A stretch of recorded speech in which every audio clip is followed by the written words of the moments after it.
Saint Martin সবচেয়ে বড় জাহাজ কর্ণফুলী জাহাজ থেকে সবাইকে শুভেচ্ছা জানাচ্ছি। দেখছেন আজকে সেন্টমার্টিন জেটি ঘাটে আছে। এখন অল্প কিছুক্ষণের মধ্যে জেটি ঘাট থেকে যাত্রা শুরু হবে।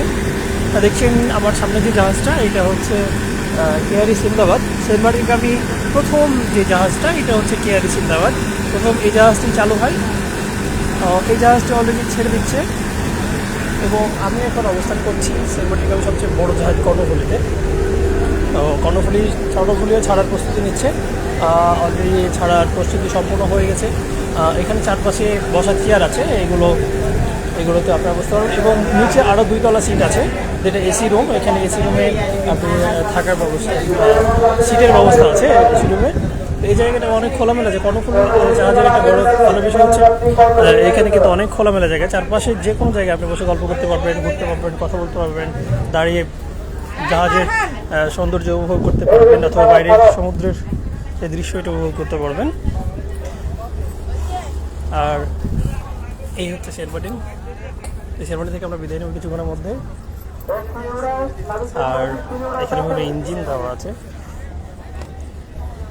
এর আশপাশেই সবচেয়ে বেশি মানুষ সামনের দিকটাকে থাকতে পছন্দ করে। তো আমি যে জায়গা দিয়ে হাঁটছি, এই জায়গার নিচে আরও 2টা স্টেপ আছে, মেরিগোল্ড, লেভেন্ডার, যেগুলো সবচেয়ে কম খরচের এসি রুমের সিট, এগুলো নিচে আছে। আর এগুলো হচ্ছে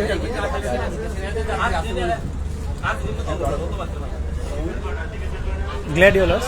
এটা হচ্ছে গ্ল্যাডিওলাসটা হচ্ছে একটু যেহেতু দেখা যায়, ভাড়া একটু বেশি। এটা হচ্ছে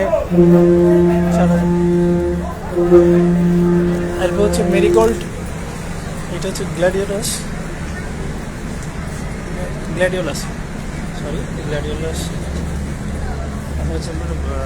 বড় বড় দড়ি রাখা হয়েছে, যেগুলো জাহাজকে বেঁধে ঘাটে ফেরানোর জন্য এই দড়িগুলো ব্যবহার করা হয়।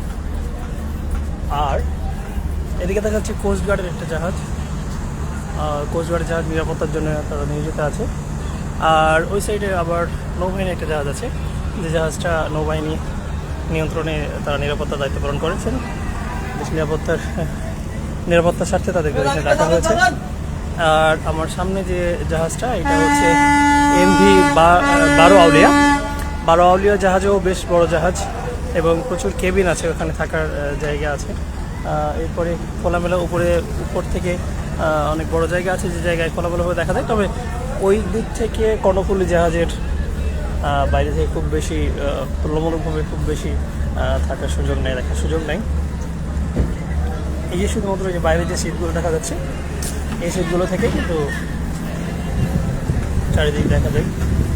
এবং এর বাইরে উপরের একটা অংশ আছে, যে অংশ থেকে কিছুটা ভালোভাবে দেখা যায়। বাট পুরো সবগুলোই কিন্তু একটু আন্ডারগ্রাউন্ডে থেকে দেখতে হয় এবং সেই ক্ষেত্রে সবচেয়ে বেশি মানুষ চেষ্টা করে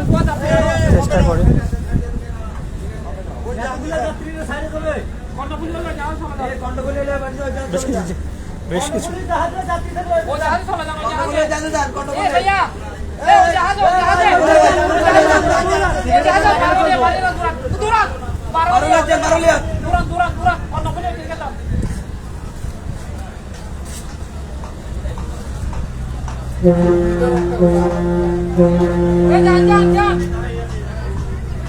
অলরেডি বেশ কয়েকজন যাত্রী রেখেই চলে যাচ্ছে সেন্টমার্টিনগামী কর্ণফুলী জাহাজ। লেট হয়ে যাওয়ায় কয়েকজন লোককে না নিয়ে চলে যাচ্ছে আজকের এই কর্ণফুলী জাহাজ। যেহেতু একবার জাহাজ ঘাট থেকে ছাড়ার পরে আবার ওই ঘাটে বেরানো বেশ মুশকিল এবং সময় সাপেক্ষ ব্যাপার, এবং কিছু যাত্রীর জন্য সবার যাতে সময় নষ্ট না হয় সেই চিন্তা করে কর্ণফুলী জাহাজ অলরেডি কক্সবাজারের উদ্দেশ্যে রওনা হচ্ছে।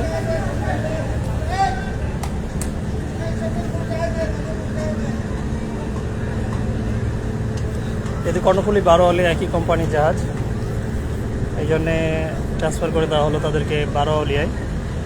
তারা 12 আউলিয়ায় যেতে পারবে। এখন ওরা যাবেন কিনা তাদের ব্যাপার। উপরে কেবিন আছে, কেবিন থেকে যদি দেখানোর চেষ্টা করি, এখানে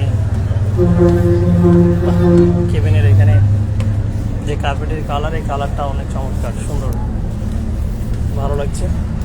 আর অন্যরা সবাই কিন্তু প্রচুর ভিড় থাকে, যে ভিড়টা কিন্তু এখন নাই, এরকম ভিড় নাই।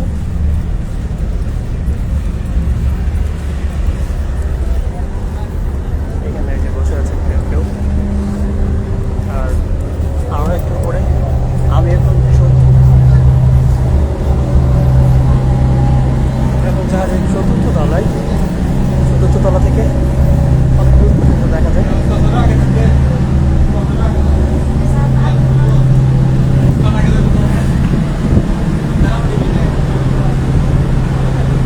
চলে যাচ্ছি সেন্ট মার্টিন ছেড়ে কক্সবাজারের বেশ কয়েকদিন থাকার পরে রওনা হলাম। বিশাল বিশাল হেভি ইঞ্জিন দ্বারা কিন্তু এই কর্ণফুলী জাহাজটা পরিচালিত হয় এবং এই রুটে সবচেয়ে বড় জাহাজ হিসেবে এই কর্ণফুলী জাহাজ খুবই আলোচিত ও পরিচিত জাহাজ। 5 তলা বিশিষ্ট বিশাল জাহাজটি অলরেডি কক্সবাজারের উদ্দেশ্যে রওনা দিল।